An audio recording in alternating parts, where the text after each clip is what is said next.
And welcome to another Cup of Tea with the vet. We've got TV vet Paul Manktelow. Have you got your cup? Yay! And we are going to chat with Paul Manktelow, who's also head vet at the PDSA. Please come and introduce yourself, Paul. Yes, nice to meet everybody. My name's Paul Manktelow. I am the principal vet at PDSA, so the UK's leading charity, which has hundreds of thousands of pets every year there. I also do all sorts of other stuff. I've been very privileged to work in the media, and I've done quite a lot of TV stuff. Recently just presented on Crufts with Claire Balding, which was fab. Do a little bit of everything, bit of business, bit of media, bit of vetting. So yeah, jack of all trades. That's lovely and so fun and so diverse. And, you know, I just think it's really nice because it keeps your mind banging around all the time. So no, that is really, really cool. And Crufts obviously is a lovely place to be, isn't it? Just buzzing. So that must have been a lot of fun. Oh, and just surrounded by dogs as well is my happy place. I think it was fantastic. It was quite interesting. It's interesting being a vet at Crufts, I would say, especially presenting, because whilst there's the lovely, you know, dog loving side of Crufts, there's also quite a lot of controversy around welfare as well.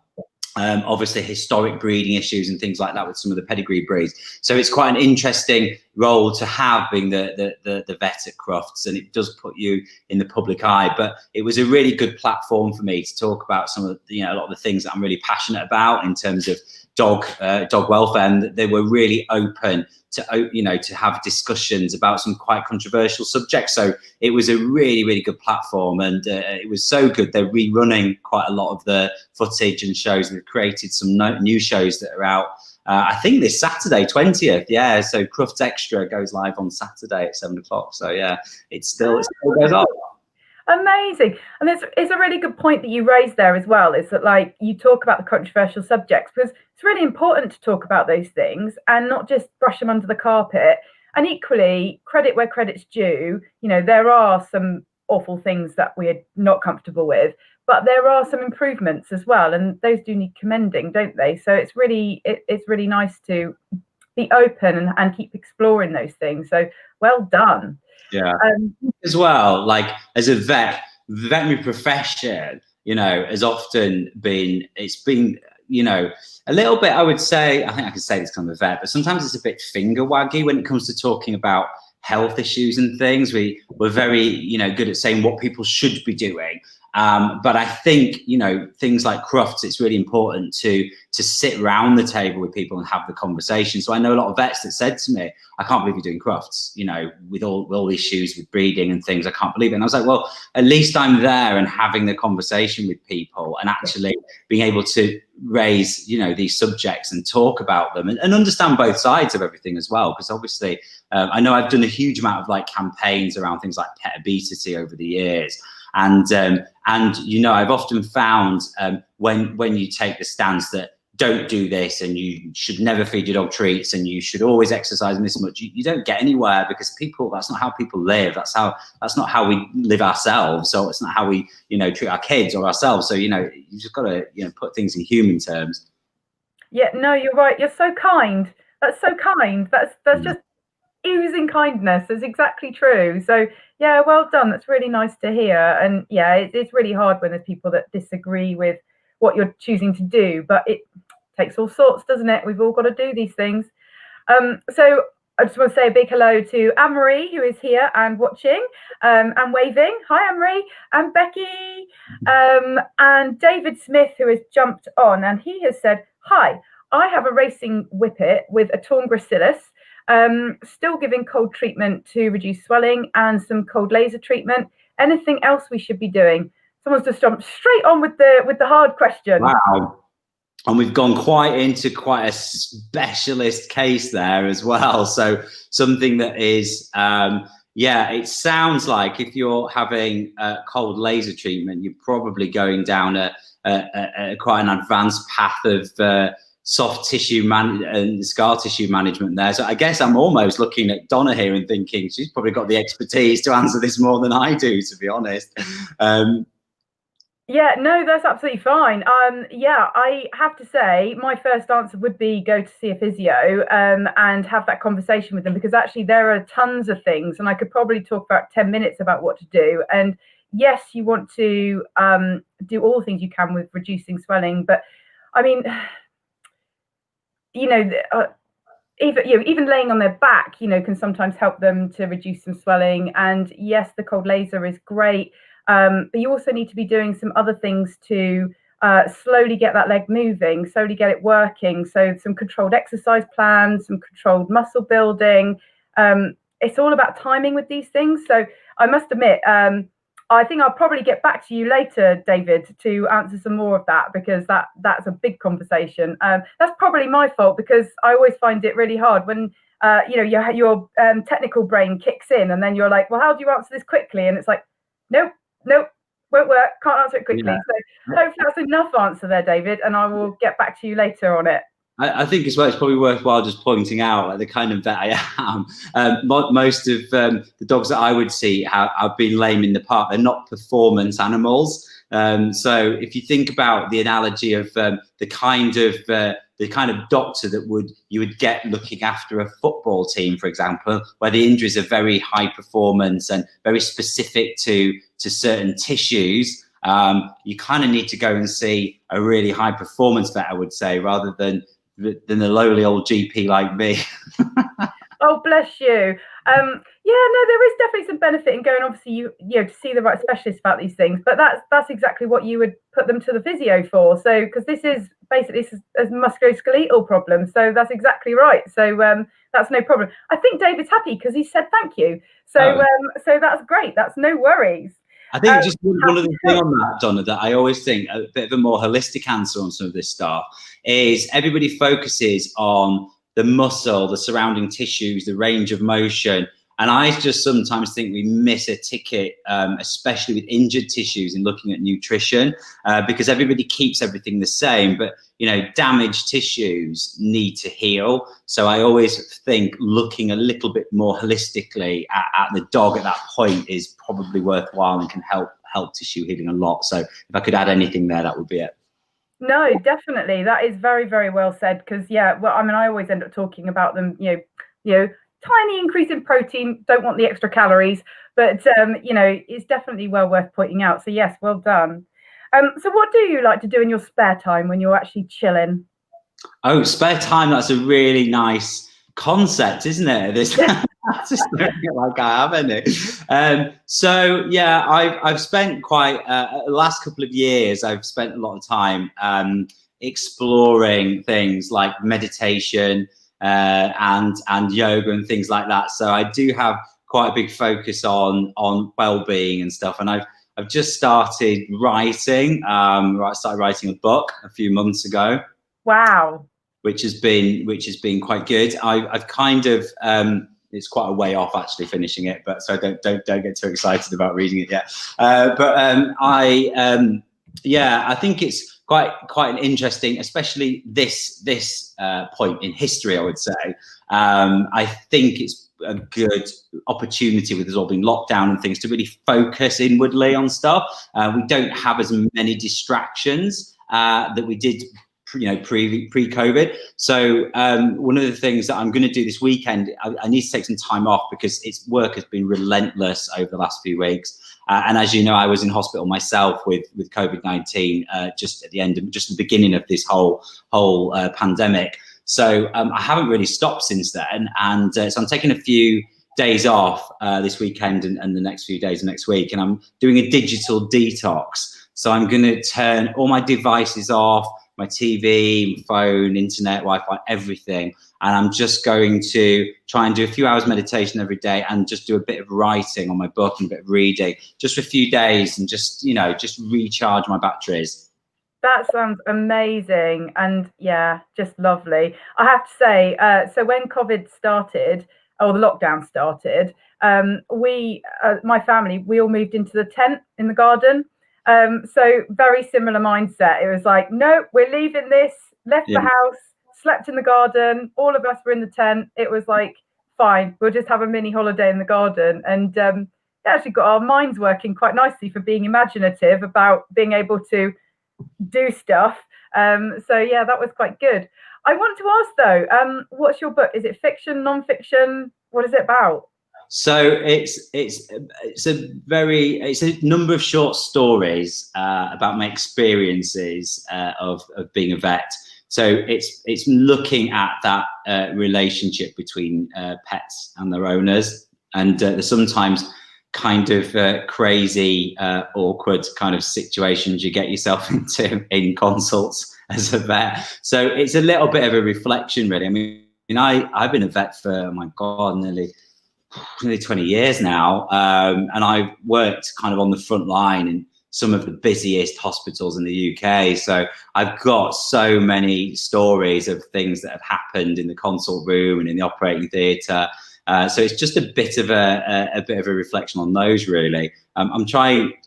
The thing is that some of these situations are so, as you know, working in the industry, some of these situations can be so funny. So I'm just trying to give an honest view of some of that stuff, really. Are you allowed to tell us one of your funny ones?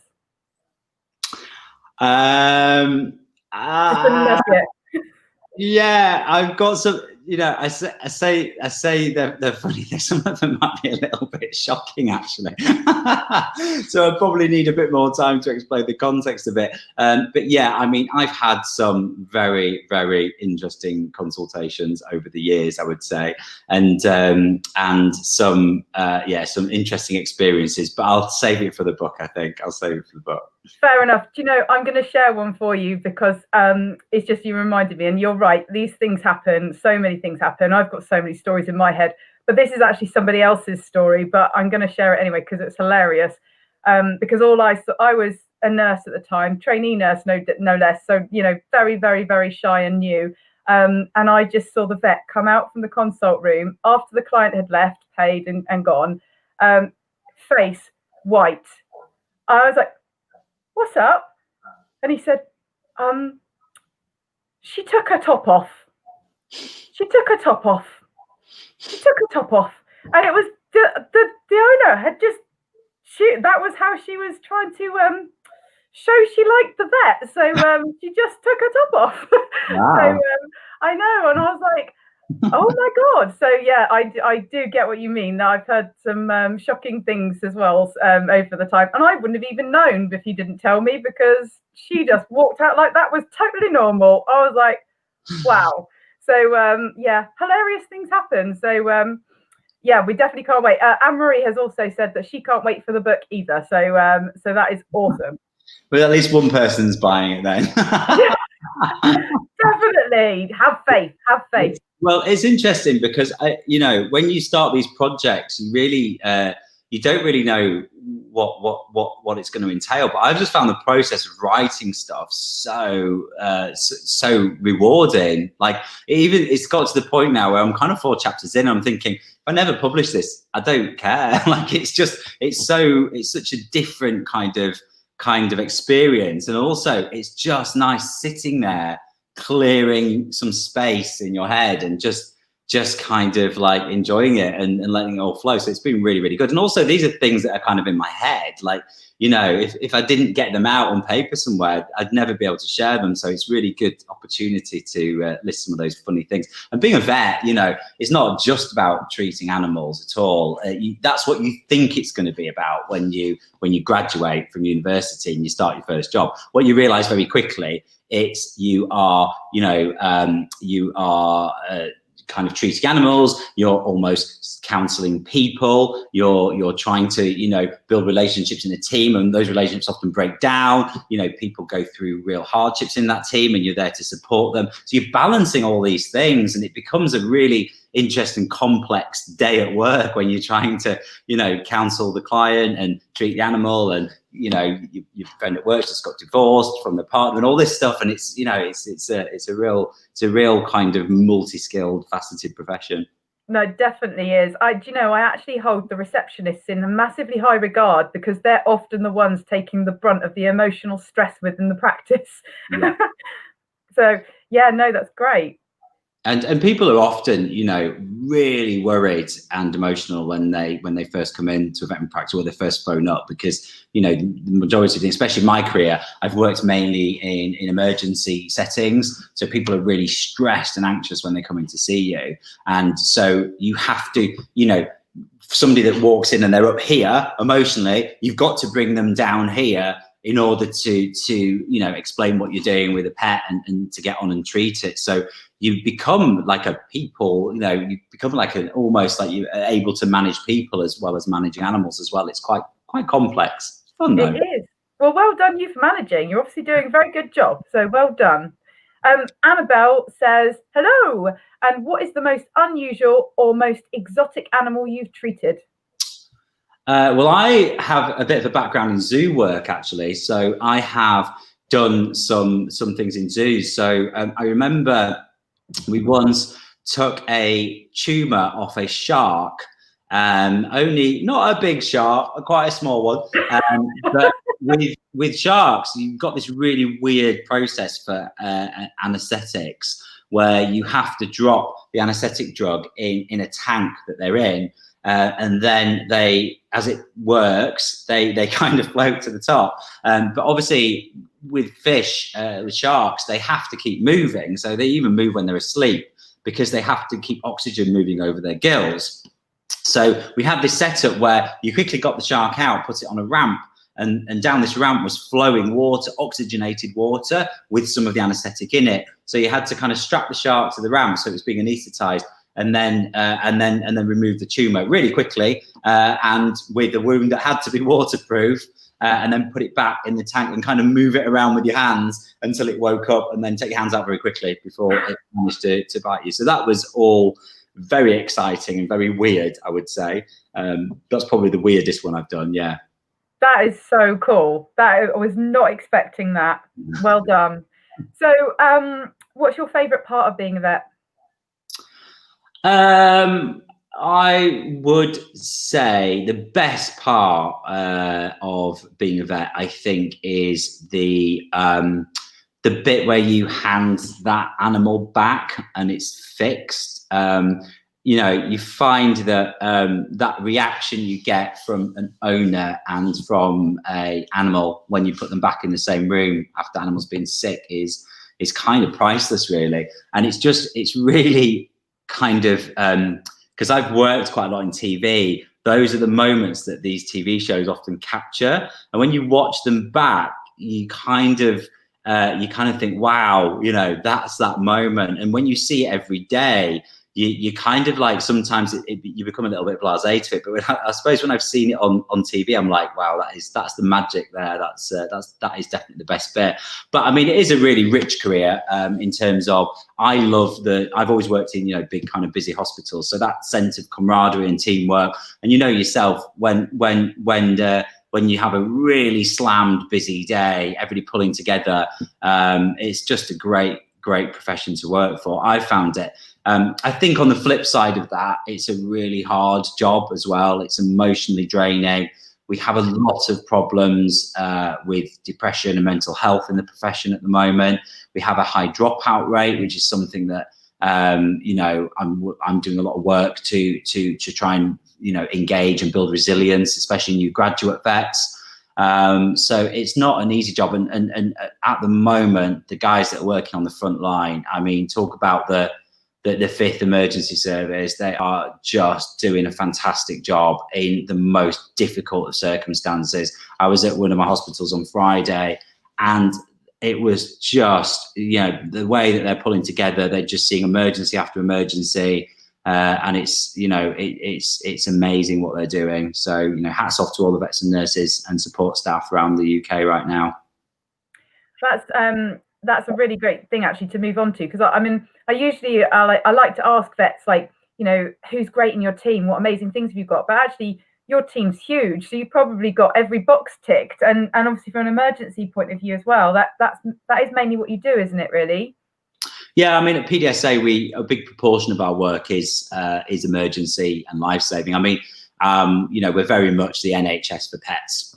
We've got hospitals all over the UK. We treat nearly 500,000 pets a year.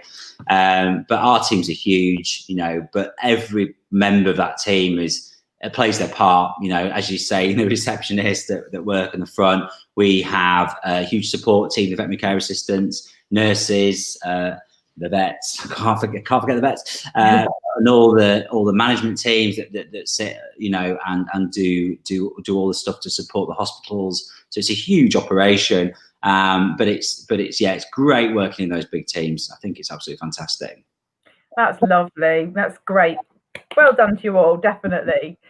So Annabelle also says that she wasn't expecting that either. How amazing.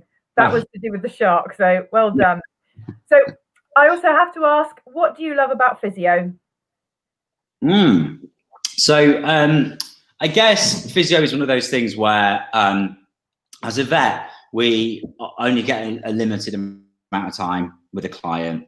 So I would say we might be, you know, experts in health, but when it comes to all the things that holistically sit around treatment, we just don't get the time. And I think that's where some of the therapists like physio really step in. Like we can see something, for example, with arthritis, an animal with arthritis, or a post-operative, you know, pet, and dispense the anti-inflammatories and give a little bit of advice, off they go. But really, you know, just as anybody that's been injured knows, you know, when you invest the time in something like physiotherapy, that's really where you make the big advances in kind of mobility and recovery and things like that.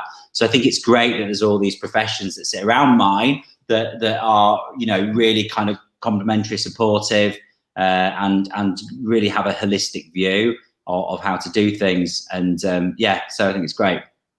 Thank you. That's lovely. It's really good when we hear that so many supportive vets for the you know, paraprofessionals, you know, which is really great. So thank you for that. So I also do really want to know, because I love this question, what still grosses you out as a vet? There must be something.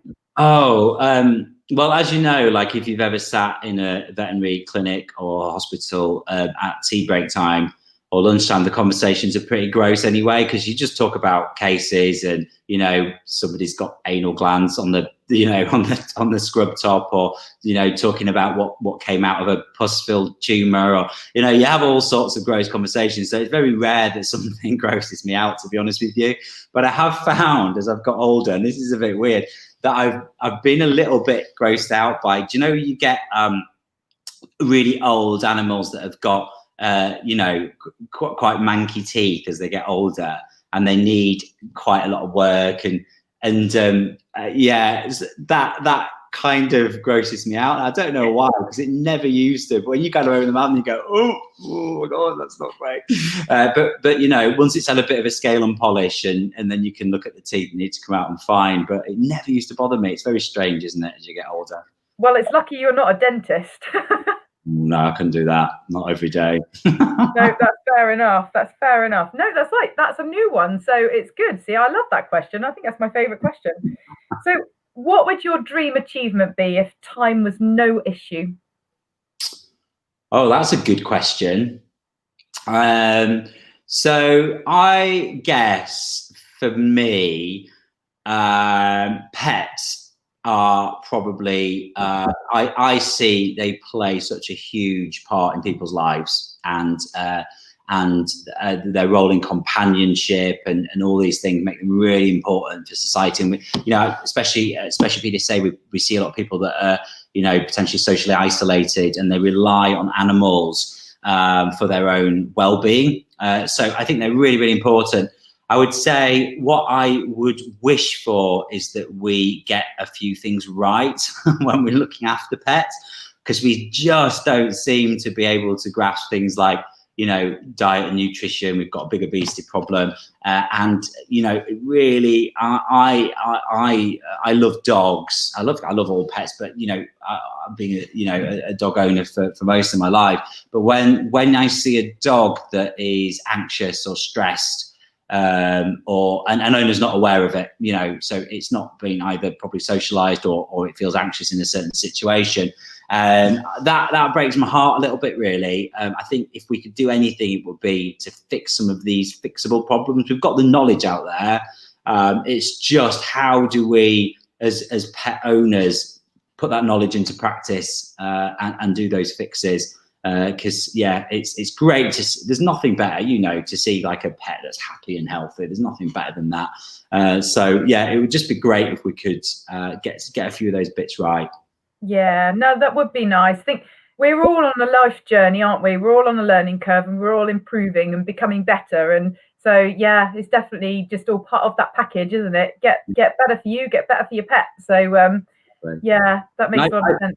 I'm really interested at the moment. I'm really fascinated by modern lifestyles and how we've evolved as a society, and what that means for our pets as well. So, for example, the traditional model of dogs, when my grandma had his dogs, you just opened the back door and they just roamed out, and they mixed with old dogs in the neighborhood, and kids went and played with them, and they came back home and they got a few leftovers. But these dogs were quite well socialized and they were quite happy. I wouldn't ever suggest doing that now, obviously. That's the big no-no. Don't just turf your dog out the back.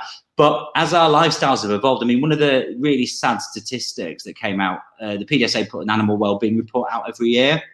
And I think it was 70, how many was it? I can't remember now, but there was a big proportion, nearly 20%. Yeah, I think it was a couple of million dogs in the UK are left in the house for more than 5 hours on their own every day.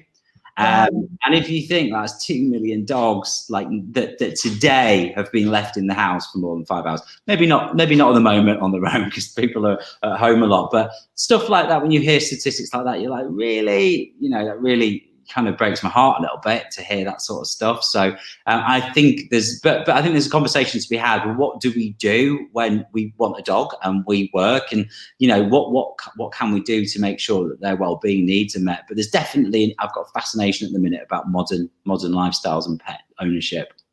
No, it's a really good one. You need to talk to Hannah Capon, because she also had that conversation with me. And so true. Like the whole laminate flooring thing, because everybody wants these beautiful shiny floors, which are basically like ice rinks for animals to walk on. And we consider it mostly to be, well, if anyone does consider it at all, it becomes an end of life issue. But actually, there's plenty of opportunities for them to slip and hurt themselves throughout their lives.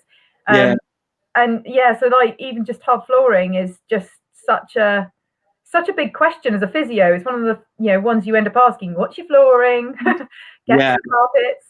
And you see that people post things on social media, don't they, where they're like, oh, look how cute my dog is scrabbling to stand up, and you're like, oh, he's really struggling, and he's gonna hurt himself. And people think things like that are quite cute, and you're like, no, they're not. I do a lot of talks, public speaking talks, and I do one on canine communication.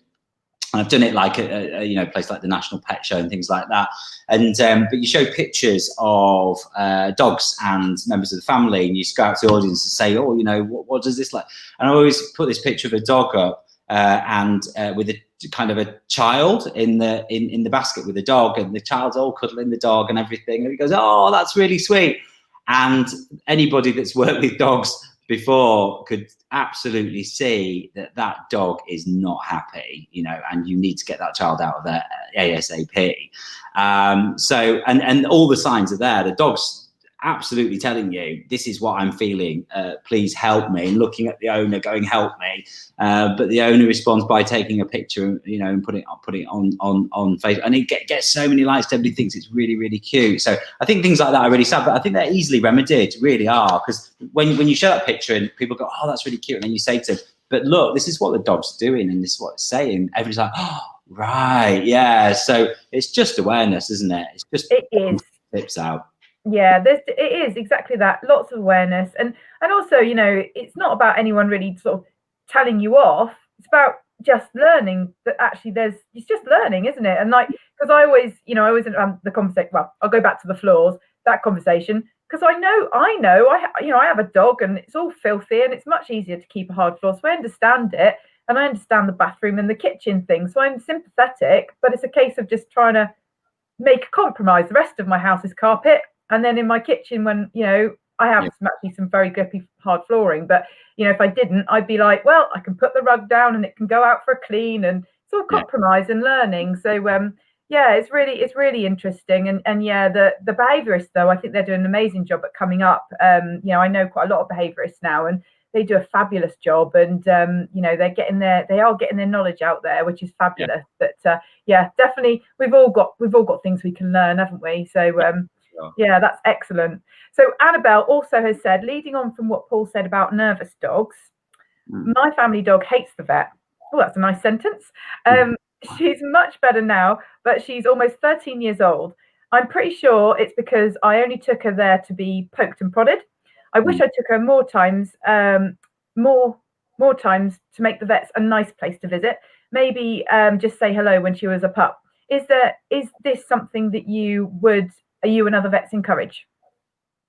Yeah, absolutely. And in an ideal situation, you know, you would, you know, just be able to pop in to the vets in passing and do nothing and not have any poking and prodding, so that your dog doesn't necessarily associate that experience of going in there negatively. Unfortunately, from a very, very young age, if we're doing everything right, the first thing we do is vaccinate them and microchip them and stick needles in them. So the majority of puppies, I would say, we manage to bribe them with treats, and they, you know, the experience isn't horrendous. But yeah, getting them used to that. And I think also being calm yourself really helps. You know, dogs respond really well to, I think, clear leadership, where you're calm, you're taking control of the situation. So if you're feeling anxious because you think your pet might be anxious, then your pet starts to become anxious. So I find that often if people are chilled, relaxed, they're just, you know, right, come on, don't worry, I've got this. You know,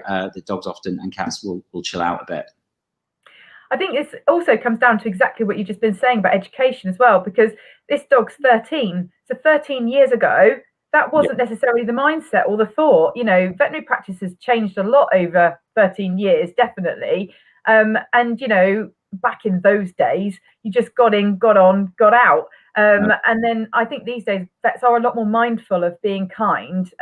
If they're not, find another one. Because they, you know, they're much more aware of those types of things and think more like you do. So I think that's also something that's very positive now. And it's also not too late to change that. You can still start going in and visiting the vets, and certainly there are people that do go in regularly and visit the vets and just go in for a treat and leave and talk to the receptionist for 5 minutes. So receptionists everywhere are going to hate me for that now, aren't they? They're going to be like, oh my God, I've got 1 million people coming in. What's happened? And it'll be, well, we saw this girl on Facebook and she said I should go visit.